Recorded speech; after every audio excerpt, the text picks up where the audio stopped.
Yeah. Probably the pillar and the stones. I think he gets to keep the stones. I think that's part of the torture. Oh, that's dick move. You get he keeps because the stones are what. No pun intended. Yeah. Well, I see what you did there. But the stones is what gives him the drive. Yes, that's what I'm saying. That's a dick move. So I think he gets to keep the stones, and then he doesn't get to keep the pillar because he's got the drive, but no tools for the work. That's rough. Ooh, poor Theon. Sucks to be Theon. Warning, the following show will spoil the hell out of George R.R. Martin's A Song of Ice and Fire books and the TV show A Game of Thrones. Also, you're probably going to find a fuck ton of bad language. The explicit tag is there for a reason.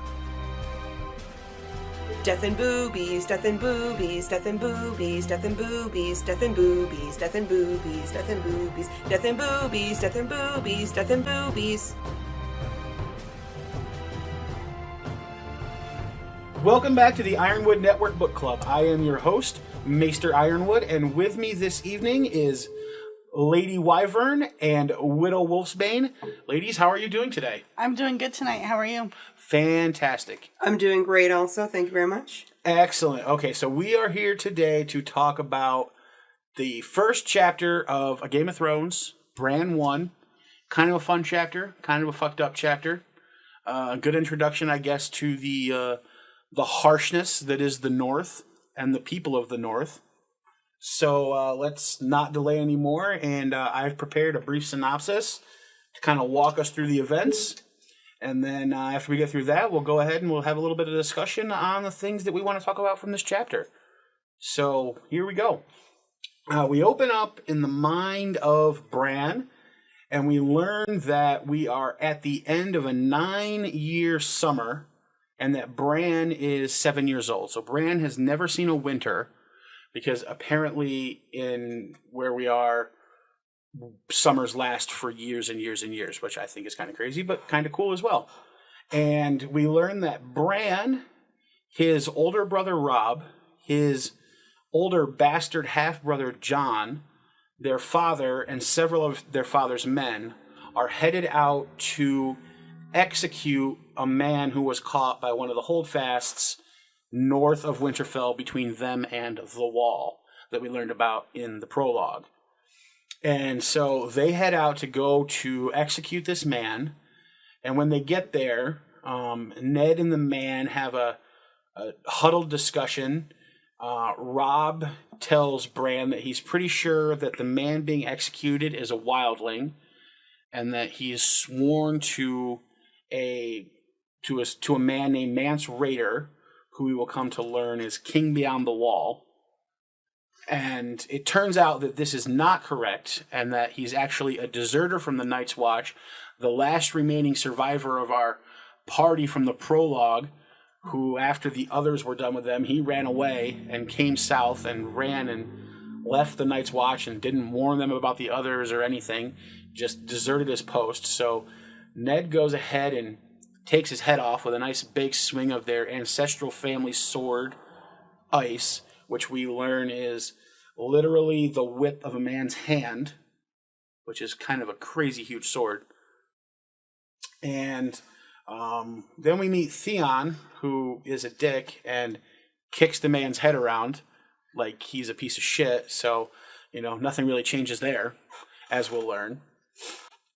After they're done with the execution, Ned asks Bran if he understands why Ned was the one who had to swing the sword. And Bran says, well, I don't get it because, the king and the Targaryens, they have headsmen who, execute men for them. And Ned reminds him that their way, the Stark way, is the older way, the northern way, and that the man who casts the sentence must swing the sword so that way he doesn't forget the power or the cost of death. And so Bran, I think, finally understands that. I think that's some really good kind of advice from Pops that I think as we get into Bran's, story arc later on, I think will really, really kind of helps him out. Kind of, wise information from good old Ned Stark. So after that, they're on their way back to Winterfell, and Robb and Jon find a dead direwolf mother and 5 direwolf pups. And the mother has been killed by an antler from a stag. So we've got immediately some foreshadowing, big time foreshadowing. And because we learn in this chapter that the direwolf is the sigil of House Stark, who is the ruling family of the North, the Lords of the North. And it turns out that Ned Stark has 2 daughters and 3 sons, his legitimate children. And there are 5 direwolf pups, 2 girls and 3 boys. So when Ned wants to just kill the pups and be done with it, Jon convinces him that the pups were meant for his true-born children to have, because it's the sigil of their house. So Ned acquiesces, of course, and the boys and the girls get what they want. They get the direwolves. And as they're leaving the direwolf, Jon hears what he calls a whisper in the wind, which I think is fantastic and is something that we will come back to later on in the story several times with some very interesting implications. But the whisper in the wind leads him back to the dead direwolf, where he discovers a pure white albino direwolf boy that he decides is meant for him. So he grabs up the direwolf and heads back to the party and has an interesting conversation with Ned. One of my favorite 2-line exchanges, where he tells Ned that it probably wandered away from the family, its brothers and sisters. And Ned makes an offhanded remark that I find very interesting, especially considering a Catelyn chapter coming up soon, where he says, or maybe it was driven away. And the last thing we get is Bran noticing that Jon's direwolf is the only one of the pups that has its eyes open. The rest of the pups are still blind. And that's where we end the chapter. So, some pretty interesting stuff there. I know you guys have taken notes, have things you want to talk about. You were whispering while I was reading, so obviously there's things you want to discuss. So why don't you guys go ahead and get us started? I just want to start with, this time, my notes are color-coded, just because I was so upset about that last time. We got the color-coded notes. We do. We've Excellent. got purple and red, a little bit of pink here and there. All right, so my big thing, which we Maester Ironwood and I had discussed last time, is that, unfortunately, I think that there is some merit to the fact that Bran saw that Jon's white pup has its eyes open, but unfortunately, from a factual and medical standpoint, that I don't think George is much aware of. It doesn't really have anything to do with really anything in like a normal sense. Like, I feel like that there is some part of the story that's important to this that we'll probably end up finding out later at some point, and that it is something of note that George wants us to like be aware of. But in a real life setting, the first pup that opens his eyes really has no bearing on anything about the pup in the litter. Except that most people assume that the first one to open their eyes is the first one born. Right. Yes. You're a vet tech, so you actually have actual medical knowledge of this. I do. I actually have like a medical degree in this But kind of stuff. everybody else assumes. Everybody who I've talked to who's a layman and does not would most likely assume, I've always assumed for my entire life, that, the first one out probably opens its eyes first, probably walks first, that sort of stuff. Yeah. So, I've always not at assumed all. that as much. Yeah, not at all. I have, my parents bred Labradors when I was younger, and we had 9 puppies, and I was the one who helped whelp the puppies, and it really has no bearing as to who's out first and whose eyes open first and who walks first. Well, unfortunately. You know what? Boo on your actual medical knowledge. I'm going to stick with, I think Ghost is the oldest of the pups. I'm going to have to agree with I'm not going to disagree. I'm not going to say that Ghost is not the oldest of the pups and that there's not something special about Ghost. because I think that like in this book series that is something that is pertinent, but just for real life matters that's just not a thing. Now I down. do think that even if it doesn't signify that Ghost is the oldest, I think that there is definitely we're meant to notice that Ghost's eyes are open first, and I think we're going to learn at least part of the reason in Jon's first or second chapter coming up in a few chapters. He makes some comments about things that I think once we get to them, we can tie back into Ghost having his eyes open first. Yes. I think are very easy to see, not based on faulty medical knowledge that he might be the oldest.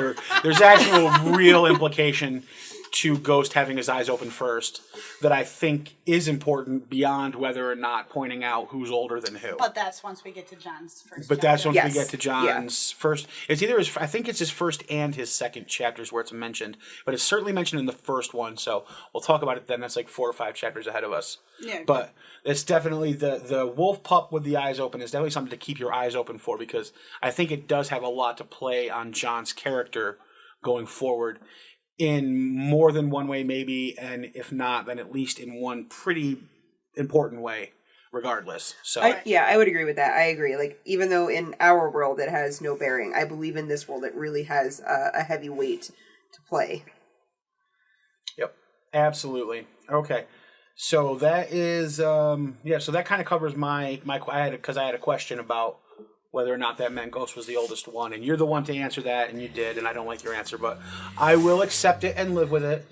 That's what makes you, a good person and not a normal Trump supporter. So, I mean, it's fine, because you're not just completely disregarding my factual medical knowledge. There we go. I mean, I factually disregard the fact that salmonella exists, because I've never witnessed and or seen it have any kind of effect on anybody. Do not try to stop me from eating raw cookie dough. It's going to happen. So, just putting that out there. Raw cookie dough I'll eat, but raw chicken? No, thank you. Nah, raw chicken I won't do so much. That's worse. Nor will I eat raw eggs. We're more concerned with the cookie dough because we eat that. The cookie dough is just the most important deal. Okay, I won't eat raw eggs raw by themselves. I will eat them in cookie dough and pie crust. Yes. That's true. Pie crust, yep. Pie crust cookies. All right. So just raw pie crust is fine. I don't need to bake it. Pie crust is just delicious until you cook it, and then it's hard and crispy and just kind of whatever. One of the things that I noticed too is that it's the first mention of Mance Rayder too, and I do like Mance Rayder. He's the king of the north, or not the king of the north, the king above the wall. King beyond the wall. King beyond the wall. That's it. Thank you. So he's the king beyond the wall. I like him because he's the only guy that has some merit that we can find out about that's on the other side of the wall. Like, everyone's just kind of there, but then we find out that there's actually some guy who's got some power. Well, eventually we find that out. Isn't he a crazy wildling? No. He's not a crazy wildling. He's not an other. There's some interesting things that we gotta hold, unfortunately, the Mance Rayder conversation, a lot of it, for later on, because there's still a lot of pieces of information. Like, all we get right here is that he is the king beyond the wall, and he's in charge of the wildlings. That's essentially... He's in charge of the wildlings. Right, because he's the king beyond the wall. Yeah. So this guy who Rob thought was a wildling, he would have sworn his sword to Mance Rayder. That's what Rob thought. So we learn that the wildlings are swearing their swords to Mance Rayder. Didn't he used to be a brother on the wall? Yes. Spoiler alert! We'll just posthumous spoiler alert. Maybe we'll cut that part out for you guys. That's why I said we're going to have to save the Mance Rayder discussion. I'm sorry. For the part where we save the Mance Rayder discussion until about now. I'm completely new at this. Until about now is when we'll cut that whole section out. I'm sorry. But yes. So we'll have to leave a lot of the Mance Rayder discussion. We do learn that he's king beyond the wall. We do learn that the wildlings are swearing their swords to him. I do find it interesting that the first character we really learn anything about, we learn Bran's age, and then the next thing we really learn about anybody in this entire book is who Mance Rayder is. Yes. Which kind of clues me into the fact that Mance Rayder is probably going to be like a super important character in the future of the story. Because he's like, we're very carefully and intricately given pieces of information about Mance Rayder before we're given pieces of information about anybody in the Stark family. I never thought of that. So That never crossed my mind.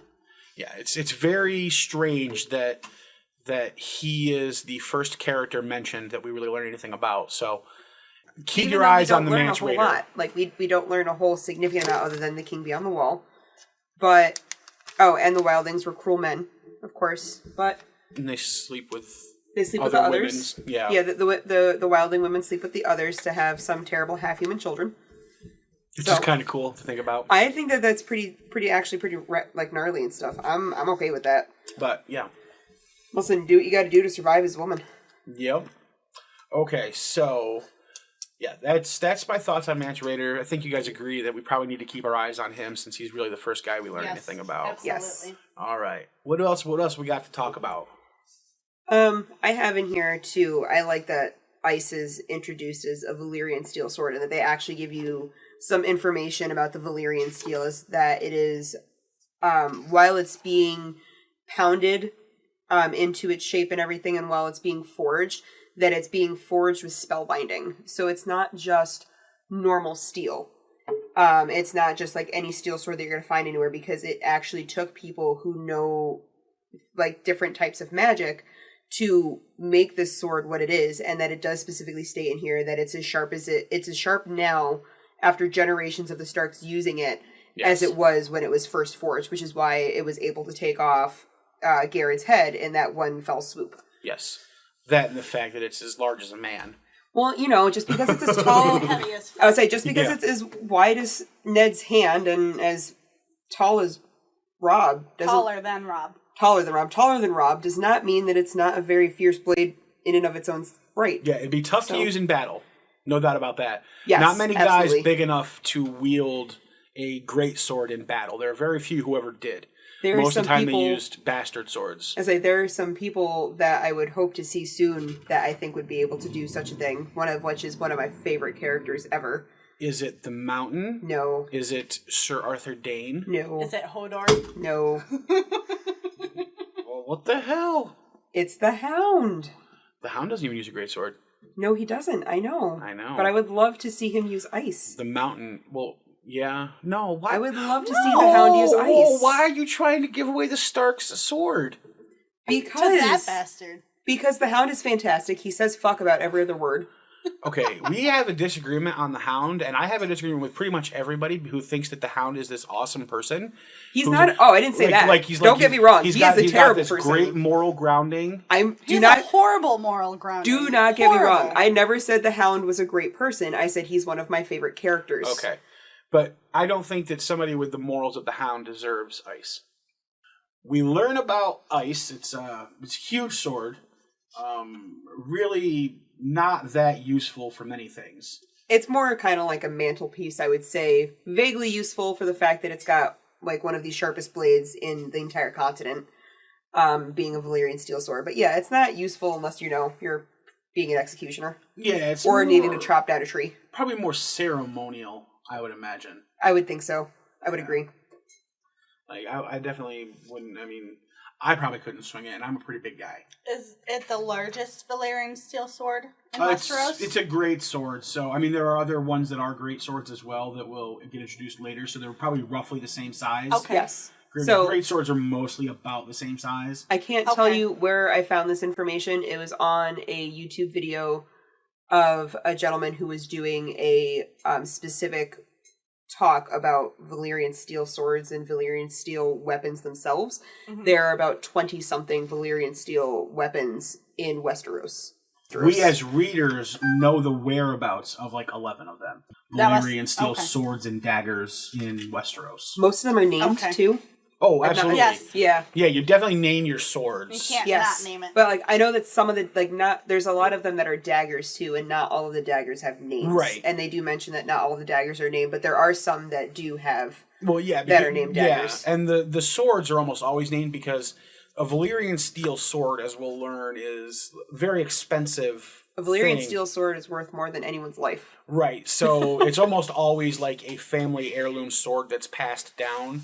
So it almost always has a name. Like the Starks, we know is Ice. And then there's other ones like there's Heart's Bane. And so Is that the Tarleys?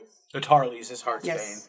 And then we learned that the Lannisters used to have one that was called Bright Roar. And that one went missing. That one went missing when a former Lannister king went to Valyria and never came back. Right. And he took the sword with him. I say Lord Mormont on the Night's Watch has a Valyrian steel sword too that we eventually learn about, and the name changes on it though. Nope, name does not change. Oh, the name doesn't change? Longclaw. Changes the pommel. Oh, so he changed the pommel. From a bear to a wolf. Yes, and the name of the sword is Longclaw. Yes. Yes, that is correct. Maintains the same name. Okay. Yep, Jon keeps the name the same, but they changed the pommel. Yep. Yes. So is that. One of the other things I'd like to bring up in here too is about the foreshadowing. The lovely, lovely foreshadowing of this deceased direwolf, and that it has the deer antler in its throat. Yes. Stag. Listen, I'm just going to put this out there. Only stags have antlers, so that's a very superfluous piece of information. But they like to point out it's a stag in the books. Yes, because Yeah, right. Because Robert's sigil is the crown stag. The crown stag. All right, indeed. So, all right, well, I will secede stag. It is a stag. Thank you very much. It is a stag antler. So, but that this direwolf, who actually, it specifically puts in here too that the direwolf's fur color is actually pretty much the same color as Ned's eyes that are mentioned. Yes, his dark gray eyes. Yes, the direwolf is dark gray, and and Ned's eyes are the same color. And then that there's also the stag antler has been lodged in his throat. And as we also learn in this chapter, how you like to kill people is generally with the throat and lopping off of the head. Yes. Although this stag did not take the direwolf's head off. Yes. So we definitely get the assumption that when the stag meets the direwolf in the future, it's not going to bode well, probably for either party. I mean, it's dead wolf, dead stag. You assume it's the dead stag. Big, horrible picture of what's going to happen. So yes, yep. And well, and I have in here too. So page 15. Of the book that I have, I can't necessarily say that all of the books have the same page numberings based on the different sizes of them. But on page 15, there is a sudden silence descended over the party. The men looked at the antler uneasily. No one dared to speak. Even Bran could sense their fear, though he did not understand. And it was because they had just taken the antler out of the wolf's neck. And everyone in the party that has gone up there, they all see, like, they're all looking at this as a horrible omen for the stag, or for the Starks themselves, because of the stag antler. Yep. But Ned doesn't believe in such things. Ned does not.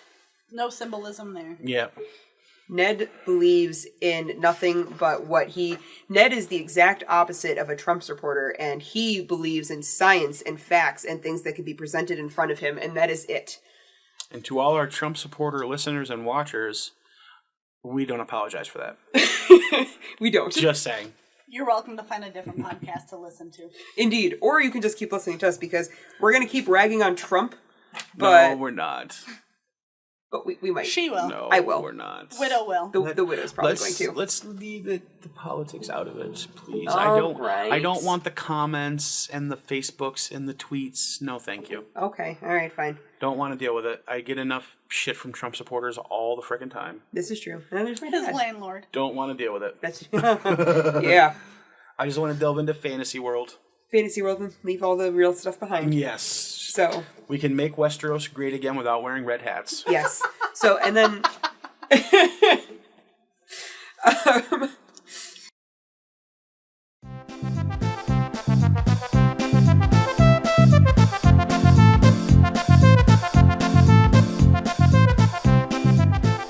20 copper says it takes more than just one swing. You're disgusting. That poor man's about to die. You should be ashamed of yourself. Probably, but I'm not. I'll take the bet, but 20 coppers is a bit steep. If I lose, I won't have anything left to visit my ladies. The both of you, my gods. Were you raised like animals? Well, my dad is the kennel master, so maybe. Okay, fine. 10 coppers it is. Wow, one swing. Pay up. I will. Just wait till we get back to the castle. My wife is going to kill me. You deserve it, the both of you. Tell you what, I'll give you a chance to break even. Okay, what's the bet? I bet that little douche Theon does something fucked up. Like kicks the head around or something. Oh my god. Fuck you two. I'm out of here. Okay, you're on. There's no way he does that in front of the Lord. Oh shit, there it is. Headless soccer, pay up. Ugh, I'm a dead man.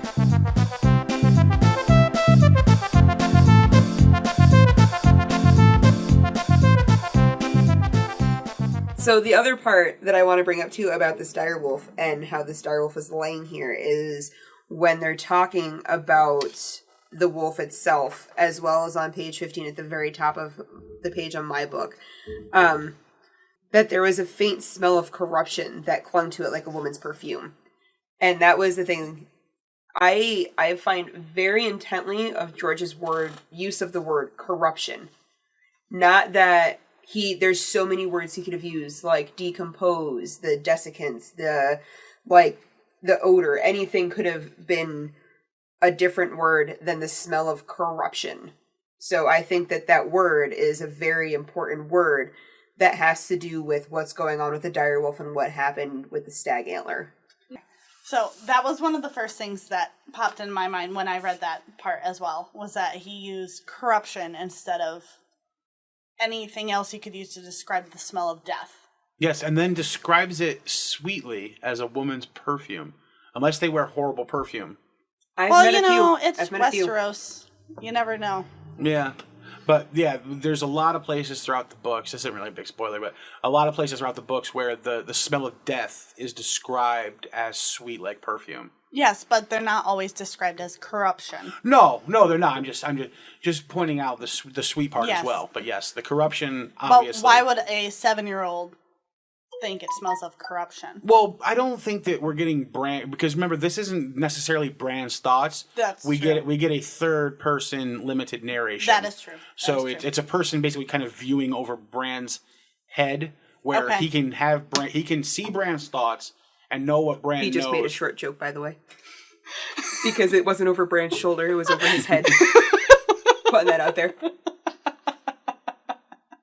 Yes, Bran is short because he's 7 years old. On his little pony. On his little pony. His My Little Pony. His little tiny pony. Yep, Bran's a brony. Yes. I completely lost where I was going with that. You're welcome. Thank you. But yes, the corruption, obviously, and we will definitely learn about lots of corruption in the Robert Baratheon administration as we go throughout this first book. Yeah, yes. It's pretty rampant. Pretty fun. So yes, good pickup on the corruption. I do like that choice of word. That's a very good notice. I like that. From a logical standpoint, of course, my first thought was, how the hell did he get over the wall? Because they wouldn't let him through the wall, would they? No, they certainly. Well, you know, would they let him? They might have let him back through, and then he might have run. And then he ran away. Yeah, so he was specifically on a mission that they had set him on, that Mormont had set them on himself. So he certainly could have come through. Yeah, so he could have come back and then ran from. Or he could have learned, as we'll learn in future chapters. There's a spot. There's one castle on the wall that is completely deserted, but there's an underground gate there that any brother of the Night's Watch can open by saying their vows. Oh. So he might have come through there. But the castle's along the top. Yeah, it's the Night Fort. The Night Fort. Oh, that's not even on here. They have the Shadow Tower and the East Watch by the Sea. Because those are the three that three main one. There's 5. There's the 3 that are still manned. Yep. There's 3 that are still manned. Yep. There's a total of 19. 19 castles. And only 3 are and only 3 are still currently manned. It is a 700-mile wall. Right, and the first one was the Night Castle, which is where the Night's King was stationed. Okay. And there is it's called the Black Gate, but it's actually a weirwood tree gate. Underground. A black gate that's not It's called the Black Gate, but it's not black. And it's not at Castle Black. And it's not at Castle Black. It's at the Night Fort. Okay. Which is the original Night's Watch castle. Okay, so he could have come back through there, any of the gates and then just run away. Exactly. Okay. Or he could have come through Castle Black, and then once he was through and everybody went to sleep, then ran. Right. That's So, true. anything is possible for him to get below the wall. Okay.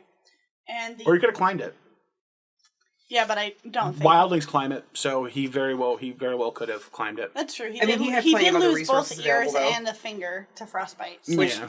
I mean, but there's plenty of other he would've- resources. I think he would have lost more fingers doing that. Oh, it's but- possible, but I think he would have lost more everythings. Yeah, Yeah, fallen and but died. There are ways for him to get through the wall. Okay. So, I don't find it unbelievable that he got past the wall.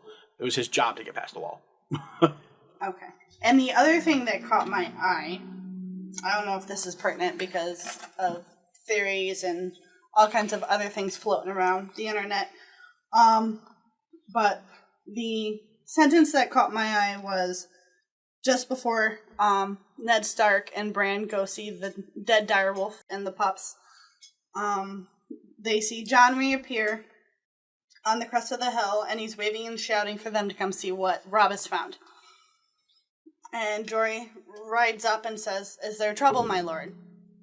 And Ned Stark says, "Beyond a doubt, come let us see what mischief my sons have rooted out now."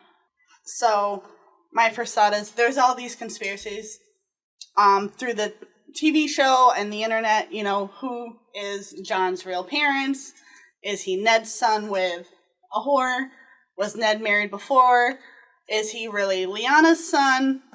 And Lyanna and Rhaegar, right? Yes, Lyanna and Rhaegar. Okay. But he calls him his son right here. Mm-hmm. So it makes me wonder Yeah. if he's doing it, to keep up the appearance that he is his son and he's really Rhaegar and Lyanna's, or if he's actually Ned's son with another woman. Right. Now, the story goes, of course, that Ned was unfaithful and... Are you telling me to stop? Well, yeah, because we don't need to get into all that right now because we're nowhere near it yet. But no, you're right on that is an interesting line. And I had not noticed that. Do we have to, like with a lot of things that George writes, do we have to read kind of a double meaning into it? Right, yes. Is it simply Ned continuing the lie because Jory thinks that Ned is, Jon is Ned's bastard son, so therefore he would call him my son in front of Jory? Or is there something more to him specifically calling? Because I don't know as though he calls Jon his son in those words that many times throughout the book. Right. So it is always interesting when he does specifically refer to Jon as his son. Like he's called him his blood. Like that's a big line. Yes. He calls him that, and that could be either Lyanna or him because it's the Stark blood. Yes. But there's not many places at Where he all. says, This "My might even be son." the only one where he specifically refers to Jon as his son. Right, yes. If I'm not mistaken, it might actually be the only time up Right. until now. Which, since Ned's dead, not going to get any more chances Exactly. to have him call him his son. So Spoiler alert. Spoiler alert. Ned's dead. Ned said, you guys, Ned gets beheaded. BT dubs. Spoiler alert. Sorry about that. Didn't mean to ruin your day. Well, this Ned guy's going to be king of Westeros. He's awesome. I know, right? I just started reading these books and watching this show, and he's going to be the king. I know it. If anyone deserves the Iron Throne, it's that guy. Yeah. Too bad he doesn't want it. That's But- true, too. yeah. That's why he deserves it. Yeah. So, yeah, good pickup on that line. Like I said, I think that is the only time he's ever referred to by Ned as his son. Yeah, so definitely an interesting choice of words there because, like I said, George doesn't choose that word for him, I don't think, ever again. So, yeah, good pickup. And we'll see how that plays out when we finally get the Winds of Winter, hopefully, and we'll see who Jon Snow's real papa is. Anybody have, you want to do a vote? Who thinks that Ned is Jon's actual father? Not me. You don't. I don't think it is. I don't think I he think is. Ned is Jon's father, through and through. I don't. I don't think that is because Well, we're just going to have to agree to disagree. I say we are going to have to disagree, but my evidence is based on the fact that Ned is just too honor bound to the day that he dies to have cheated on his Somebody wife. needs to stick around after we're done with this recording and watch a series of videos by the Order of the Green Hand. Shout out to the Order of the Green Hand, by the way. Shout out. Awesome theory videos on YouTube. Check them out. They have a series of 5 videos on the real parentage of Jon Snow and how he is actually the son of Ned Stark and Ashara Dane.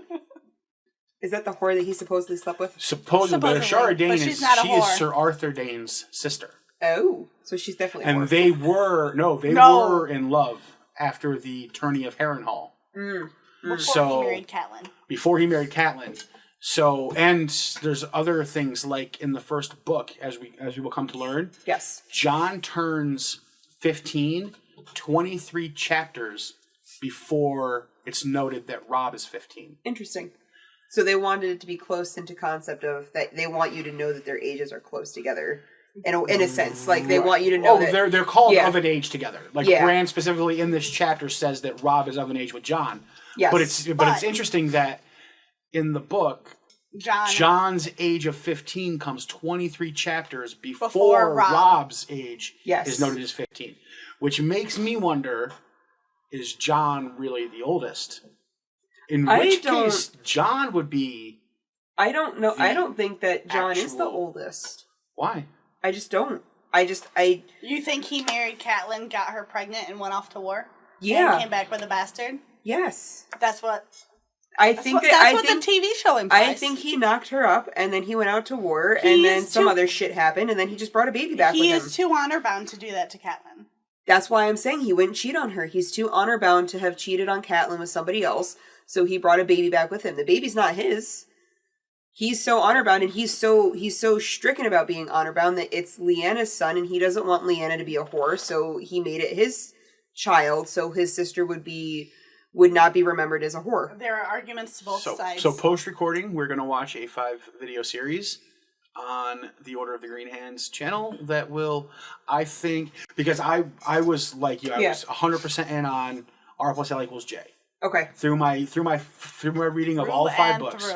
Absolutely. 100% down. I watched their videos and I was like, and then I started going through and like looking at the pieces of evidence they pulled out. And I was like, holy fuck. And he's like, you have to come watch this. Yeah, like legitimately will wrinkle your fucking brain.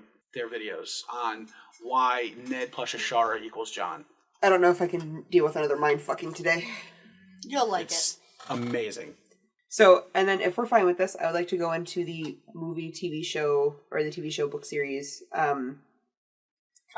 The comparison. Yeah. Do we have anything else strictly from the chapter that we want to talk about before we jump into TV show and book comparisons? Short chapter. Yeah, it was. Yeah, we got a lot of information for not a whole lot happening. We did, yeah. And that's all. The only things that I have left are specifically things that are compare and contrast. Okay, so let's jump into comparing and contrasting the show and the book. All right, so my first thing for the TV show versus the book is that in the book, Jon's the one that finds Ghost. In the show, Theon finds him.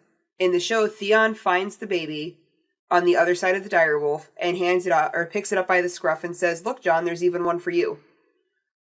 I didn't catch that. I didn't either. I thought it was Jon. No, it wasn't Theon. Jon. It was Theon that found him in the show. Really? Yep. I would bet money on it right now. I don't know if you want to I'm gonna pull up. I'm gonna pull up a picture just to see. Yeah, he's gonna Google this shit right now, but I'm pretty sure it's Theon that finds him. I can picture him holding it up by the scruff of the neck. And then he hands it to Jon, who also has it, who ends up having him holding him up by the scruff.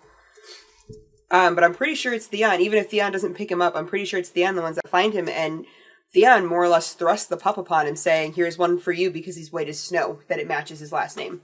Season 1, episode So we're gonna get a live look here. Oh, the stag is dead in the book too. Exactly what happened. Yep, the stag is dead. It's not in the book. It's not in the book. Yeah, we don't see the dead stag in the book. That's for sure. We are in the compare and contrast section, and the stag has been disemboweled. Yeah, ripped apart. Yeah, like literally, like there's just a hunk of guts hanging out there with one of his antlers. Right, Sorry, antlers broken off. We're headed down. We're looking at the wolf. Pulling the antler out of his neck. Yeah, we got pups coming.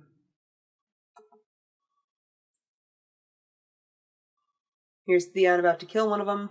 So Robb tells him to not do that. We're getting pretty good here, pretty close. I would say it's pretty close to the end. Okay, so we found 5. Everybody's headed away. Jon's brooding because that's what Jon does. Jon's the brooding Gran. Yep, Jon's headed up. He's the sparkly vampire of the bunch. Nope, there you go. See, Jon hears something. And Jon bends yep. down. So Jon does. Theon is holding the girl's Yep, pups. and there's Jon. Okay, yep. So Jon picks up the pup. Okay. But all right, so Jon Theon does find the pup. make the comment. Yeah, but Theon in the show does make the comment about how it's a white pup for Jon Snow. Yep, it's an albino, so it's perfect for a bastard. Yes, and then on top of that, it also has in here, so in the book, when they're talking about how Theon said, and I feel like this is also a foreshadowing, or forelighting, because it's an opposite, as far as I'm concerned, a forelighting, if you will, that that Theon specifically states that this pup is going to die the fastest, because it's an albino. And Jon specifically tells him it's not going to happen because I'm not going to let it happen. But I think it's a forelighting experience that he mentions that the pup's going to die faster. Just putting that out there. Because it's not foreshadowing. Foreshadowing alludes... It's the only one that lives. There's others that are still alive. Nymeria is the only one that's still alive as far as the show. Well, But as far as she's the not- show, absolutely. Yeah. Right, as far as the show. As far as the show goes, yes, they're all dead except for Nymeria. Yes, but she's not in the picture anymore.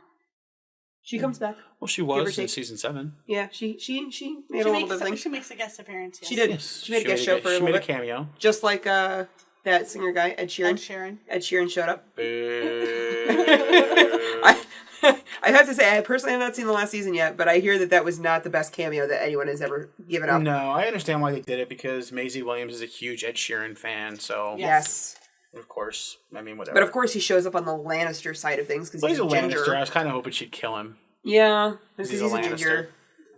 But, and then the other thing I have, too, is that in the show, Jon Snow is very obviously not a 14-year-old boy. Yeah, no, they definitely aged up the children, especially Robb and Rickon. Jon. And Rickon, because Rickon's a baby in this. They very in the first season, he's a baby. Yes. But then when they bring him back in later seasons, they age him up because they need an actor who can do something. 4. Yeah, they need an actor who can actually do things. So because he named his own dog Shaggy. But no, in the beginning he looks Shaggy like dog. he's legit like 3 or 4. Yes. Yeah. But I was noticing that. I feel like in the show they may have aged him up because it's Kit Harington and they needed to have some very happy girls. Yes, but even in the show, Rickon is he appears to be 5 or 6 in the scene where he comes into Bran laying on his bed after he wakes up from... Yeah, I mean, they aged up the kids. I mean, Sean Bean is obviously not 35 and Ned is 35. God, no. We learned in this chapter that Ned's 35. Sean Bean's definitely not 35 years old. Absolutely. Sean Bean's not, but I would still hit that guy. I would still hit that. You mean tap that? Tap that, hit that, shag that, all that. Sean Bean, as much as I hate his name is Scene Bean. Scene Bean, because it rhymes. Or Sean Bon. I'm fine with that too. But his name is not right. His name is everything that's wrong with the English language. Well, that's everything. I mean... Yes. Everything is wrong with the English language. It's exactly. the most fucked up language in the world. Especially Sean Bean's name. Because it doesn't rhyme, but it has the exact same letters in it, except for the S and the B. Yep. Well, I think he did that on purpose to fuck with every single person ever. Probably. I think he did it. I think he changed his name. I don't know if that's his I don't think that's his legal name. I think that's right. They get to pick their own screen names. Yeah. Anybody can change their name to whatever they want. Right, but actors get to choose what they want to be known as on the red carpet. Like Tim Allen isn't really Tim Allen. His real name is Tim Dick. Yes. Is it really? Yes, Tim that's Dick. Hilarious. Yeah, it is. Yep. That's hilarious. He's also a right-wing douchebag now, but yes, his name is Tim Dick. Shit happens. I thought we weren't going political here. I said Tim. I said we weren't going to talk about Trump. I said Tim Allen's a right-wing douchebag. Same side of the line. Yes, he is a Trump supporter. Oh, I forgot something. We might have to add this into the other part. It seemed colder on the ride back after they had just beheaded Garrett, who was touched by the others. Was he? Because he wasn't. He wasn't touched, but because he had the cold. He was far away. He was far away, but he still had the free. He probably still would have felt the breeze and the freezing that was coming through. And so he brought that cold with him because as they were talking about them leaving, it seemed colder on the ride back after they killed him. That's interesting. I never would have thought. Yeah, I don't. Because I've never thought about people bringing the cold with them. We know the others do. We see that in the prologue. But they're already dead. But so here's the thing too, is that and this could also be part of the, it's the contrast from the show that we know for the people who have seen it, is that you don't necessarily have to be a wildling to come back as an other. They have had other people who die and they say that they have to burn the bodies, and then they don't, they come back. Yeah. But he's been beheaded, so his body can't really do anything. I know, but I'm saying, because he was so close to the others, if he had died in another scenario, if they had stabbed him through the gut, he probably very well could have come back as an other at this point. That is true. If he had not been beheaded by Valyrian steel sword. Yeah, we don't really know how the whole transformation thing works in the books, because like I said in the prologue, we're done with the others now. Yeah, they don't come through until beyond where we are in the book 5. Oh, that's right. That's we're very done different with the from others. The TV shows. I mean, we learned about them. We learned a couple more things through third-party stories of Hardhome and stuff, but we don't actually see the others in the books. So we have no idea how their raising of the dead works in the books. We know how it works in the TV show. We'll have to take your word for it since you've read the books. Yeah, but Well, we're just waiting for George to catch up now. Come on, George, work on it. Here's our weekly pleading with George to give us George, Winds of Winter. please, anything. We'll give you anything, even our favorite characters, which you'll take anyway. Oh, I don't know if I can trade my favorite characters for the next book. I will trade the Hound. I'll trade the Hound for the last book. I will trade the Hound if he gets this book out. The Hound for the book. Who'll be my new favorite character? Well, I mean, I guess technically it's fine that Jon Snow is my favorite character because he already died. So, I mean, he's safe now. He's he can die again. Dead right now. Yeah, he's dead. So he can die again. As of where the books are, he's dead right now. Yeah. Oh, really? Yeah. Okay. He dies at the end of book 5, and that's where it's a cliffhanger. I haven't gotten there yet. Season 6, where Jon Snow died, is the end of book 5. Oh, yep. Okay. It's a little different, but yeah. Yeah, so I mean, he's already there. Snow Patrol, or the Jon Snow Patrol. Unfortunately, if I just lay here. My favorite character, I think, is probably. I've got a 3-way tie, and it's kind of hard to break it. And they're legitimately all I can't place them 1, 2, 3 above each other. All right, so who are the 3 across? The 3 across are Mance Rayder. He's pretty badass. Jaime. Oh, yeah. Jaime Lannister. I love Jaime Lannister. I do love Jaime Lannister. And Bran of the Black Wall. Just hilarious. Oh, Bran. And that's unfortunately mostly from the TV show because he does a lot more in the TV show than he does in the books. So if we're going strictly books, it's Tyrion is the third one with the other 2. Mm-hmm. But if we're taking TV show into account, Bran of the Blackwater is my man. I'd have to say Bran's my number 2. Bran's my number 2. Just the shit that he says is just hilarious. Yeah. And the shit that Tyrion says to him is hilarious too. Especially every time he always mentions, if anyone ever wants me dead, I like to live. I'll double whatever they're paying you. Yep. Every time. See, my favorite interactions, especially in the show, are Bran and Pod. Yes. Yes. Where he's always wondering about his magic cock. He is, because he didn't have to pay the horse. Yeah. Yeah, he didn't have to pay those horse. Yeah, so... You know what it was? I can tell you what it was. About that. I can tell you what it was. It's that he had no clue what was going on, and they at first taught him how to please a woman, and then he... See, I have a different theory. What's your theory? This is my headcanon on this. Okay. I think it was his tongue. Oh, yeah. Yeah, I would be okay with that. And this is why Sir Ilan Payne, who is his uncle, I believe, is always so grumpy. Yes. And that's because the Paynes have magic tongues when it comes to the ladies. But remember, Aerys the Mad King cut out Sir Ilan Payne's tongue. That's right. So he lost his magic touch with the ladies. That's and has been grumpy ever since. That would make sense. Theory. Yeah. So that's my headcanon on what Pod did to the hookers. It was his tongue. That could very well be. So it's the magic tongue along with the fact that since he was a virgin, they taught him how to please a woman first. Right. So I think our two theories together, very well weave together exactly what happened in that room. So he used the magic tongue and he learned how to please a woman. Mm-hmm. Listen, that's what this whole thing's about. We're all about theories here. That is true. We love the theories. All right. So, is there anything else that we need to cover from Bran 1? I think we've kind of covered everything that we really need to. Do we have any more show and book differences that we want to point out? I think the biggest show and book difference that I was thinking about is Jon's age, which we covered. Yeah. And then the fact that in the show they actually do show the direwolf is dead too, and that the direwolf's disemboweled. Or not the direwolf, the stag. Yes, the stag is disemboweled. Yeah, yes, I did a little heavier on the, that a little heavier on the foreshadowing in the show. Yes, they foreshadowed in the book, and then the show's like, let's take this foreshadowing and let's up that ante. Yeah, let's make it obvious. Yeah, let's just legit clobber them over the head with some foreshadowing. Which but the show does a lot. Yeah, but they also left out the omen of that thing kind of too. Like, I mean, they had it there. They had the people who were like uneasy by it, but they didn't make it as much of an impactful omen as it was in the book that everyone was uneasy. And even it was just through the whole chapter, and then, spoiler alert, slightly into the next chapter, they show that the stag having killed the direwolf is a huge thing that no one's okay with. And the show, they just kind of brushed it off. They said, here's a dead stag. The show's like, here's a dead stag, here's a dead direwolf. The show's more about Theon being ready to just kill the direwolves and the Stark kids wanting the direwolves. Yes. That's really which is what also the show's about. Foreshadowing too. Yeah, you don't really get the very true. Yeah, that's a foreshadowing in and of itself. Yeah, Theon trying to kill off the Starks, exactly. That's interesting. I never thought of that. We'll see how that plays out for him. Yeah. I never thought of that. I wonder if it's going to cost him any bits and pieces. Well, I would imagine it costs him at least a sausage. Yeah. Probably the pillar and the stones.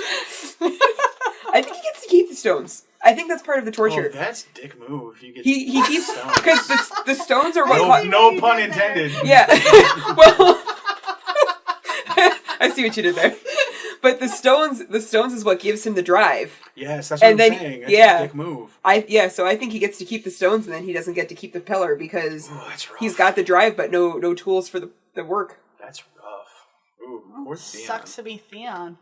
He fucking deserved it. Yeah, that is true. Yeah, it couldn't have happened to a nicer person. Yes, I agree. Totally. Sweetest guy in the whole thing. If anybody else had done it to someone in the head. we'd be horrified. Yeah, he never kicked a beheaded person's head around, except for in this chapter. He's an asshole. Yeah, he is. All right, so I guess that if that's everything... He's a cocky asshole, if you will. But all right.